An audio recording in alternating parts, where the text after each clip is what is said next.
ভারতীয় দণ্ডবিধি ৩০২ ও ৩০৭ ধারা অনুযায়ী যাবজ্জীবন কারাদণ্ডে দণ্ডিত করা হইল।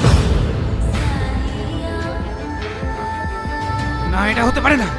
এই অফিসার, দেখে নেব।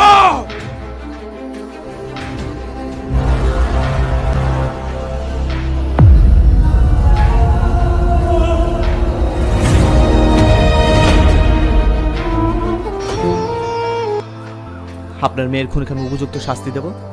আজ সেটা হয়েছে। আজ আপনার মেয়ের আত্মার শান্তি পেয়েছে। টনি,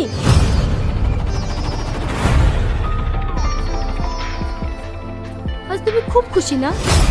আমাকে হারিয়ে তুমি খুব খুশি, তাই না? কিন্তু না, আমি কখনো হারতে শিখিনি। সালমা, তুমি ভুল করছো। সালমা, সালমা।